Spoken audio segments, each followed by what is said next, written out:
Sir, I feel that what Chanakya said years ago, to a certain extent it is very true even today. Corruption is inevitable in our system. There is a lot of corruption right from bottom to the top.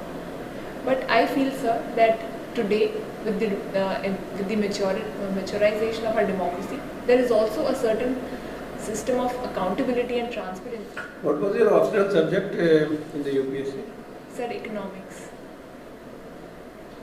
Tell me about demonetization. Dr. Manmohan Singh said that it has pushed back the Indian economy. It has reduced the growth rate. Whereas the proponents of or the supporters of demonetization say that it has achieved great purposes. Yes, sir. Whom would you like to agree with Dr. Manmohan Singh or with the supporters of demonetization? And why? Sir, I believe that both of them are correct in their own way. Demonetization did come as a short-run shock to the economy, but it will bring, as the economic survey also suggested, it will bring lots of long-term measures and long-term improvement in our economy. If we talk about the short-run shocks, there were lines in front of the ATM, the aggregate demand suffered, the supply side of the unorganized sector, the agriculture sector, mostly cash-based economy, that suffered. But if we talk about the long-term benefits, digitalization is one of them, increase in our tax base, and also formalization of our economy. So I think in the long run, the black money, the digitalization, they were given the push. So I think it was a beneficial move, and the intention behind such a move was noble. Yeah, but people are, the economy is still suffering from the pain of demonetization because the informal economy has not been able to really get up. And that's why you find our growth rate is quite substandard. Because, one of the objectives of demonetization was that black money will be wiped out. Yes. Now, about 15 lakh crore or whatever number was in circulation, currency notes were in circulation, almost 99% got deposited back in the system. Yes, sir. Now, where is the black money then? Because everything went back to the system. And till date, there is no data. And there are, you may be aware, there are various studies which have said that the component of black money, supposing black money is 100 rupees, out of that only 6% is held in the form of cash. Out of 100 rupees of black money, only 6% is held in the form of cash. So by demonetization, we attacked at best that 6%. Yes, sir. And that 6% also got, back into the system in her name, in my name, in her name, in your name, his name, and all that. And even now, Income Tax Department has not been very successful in saying that whatever is being deposited in her account or her account is black money. So the economy has taken a beating. You are right that digitization of economy or formalization of economy is a good step, and to that extent this has done a service. But it has really impacted the rural economy because the rural economy was all cash based. Yes, sir. There was no black money in villages. I don't. Have you seen villages? Yes, sir. The villages there is no black money. And villages there is only income. There is no black money because they are all agriculture based. Yes, sir. So the black money, actually, we all know because I worked in Income Tax Department for 38 years. We know where the black money is, but we don't touch that question. Anyway, now coming back to this, you want to join democracy. A great Indian said that, please listen to my statement carefully. It is difficult not to test the honey that finds itself on the tip of the tongue.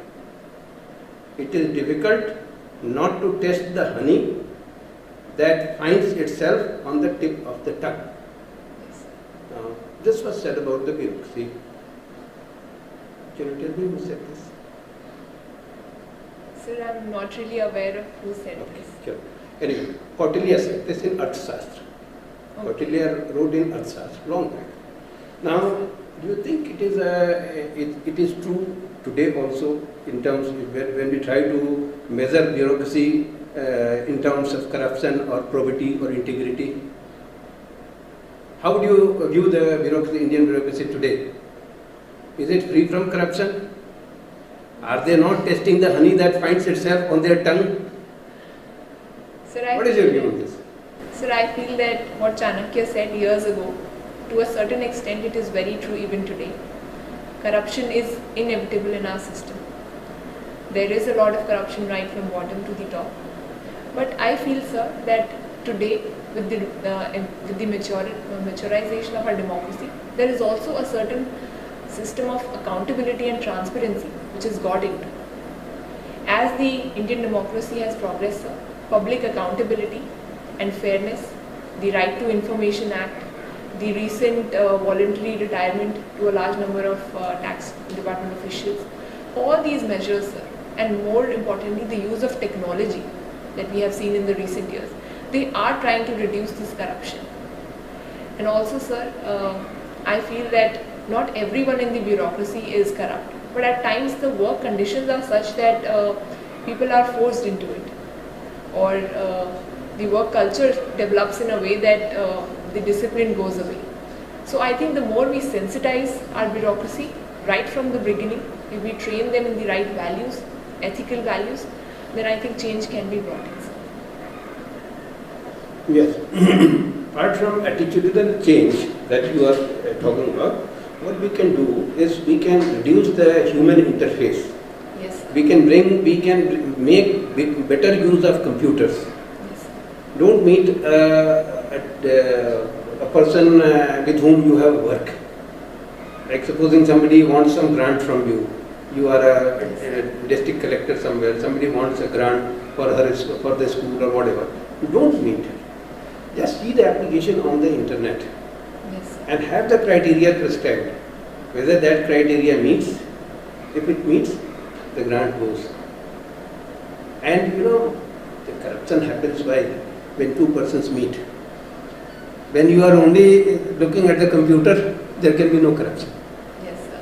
So, increased use of computers in government systems and reducing human interface will be one of the big steps or important steps in removing corruption, and maybe thereafter the bureaucrats the will tax not test. department is also working in this direction, like with the faceless assessment, faceless appeal. You have heard of this faceless assessments and faceless appeals? Yes, sir. In the last budget, our finance minister talked about this, and it has been implemented, the faceless assessment part, sir, to reduce the human interface when it comes to assessing the income tax returns and file. Good. Then tell me, what is this? Why these government banks they have so much of NPA? So because And why not private banks? So there are multiple reasons for it, sir. Political influence on our public sector banks. There is no regulatory neutrality, sir. RBI has limited powers over the public sector banks as compared to the private sector banks. Also, sir, the management issues, the PNB fraud case, it brings out a lot of managerial inefficiencies in our public sector banks. And lastly, sir, the NPAs have been increasing because in the boom period of our Indian economy, sir, right from 2003 to 2008, the corporate sector, there was a credit boom in it. And when the bubble burst in 2008 financial crisis, post that the NPAs have increased tremendously. Essentially what the twin balance sheet problem that ex-chief economic advisor Mr. Arvind Subramaniam also talked about. So due to these problems, sir, the NPA problem is existing in our economy. It is a government interference, lack of professionalism. Yes, sir. So, what do we do to improve the banking system? I mean the government banking system? What should be done? Sir, I believe that firstly, the RBI should have neutral regulatory powers over the private as well as public sector banks. We need to treat them on par at the same level so that efficient monitoring can be done. In these cases, sir, prevention is better than cure. The more credit history and KYC norms that the public sector banks follow, the more careful analysis they do, the better would be the loan repayment mechanism.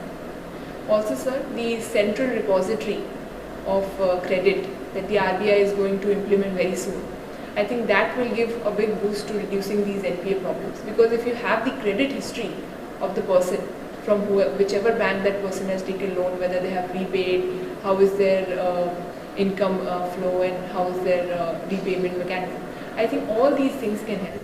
Also, sir, the public sector banks, they have to maintain the adequate capital ratio so that there is no problem of getting into the prompt corrective action framework of RBI.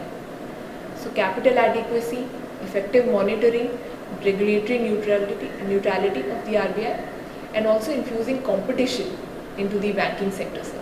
We can think of FDI into the banking sector, private sector, and as well as public sector banks listing their shares on our stock exchanges. All this is going to bring efficiency in our banking sector.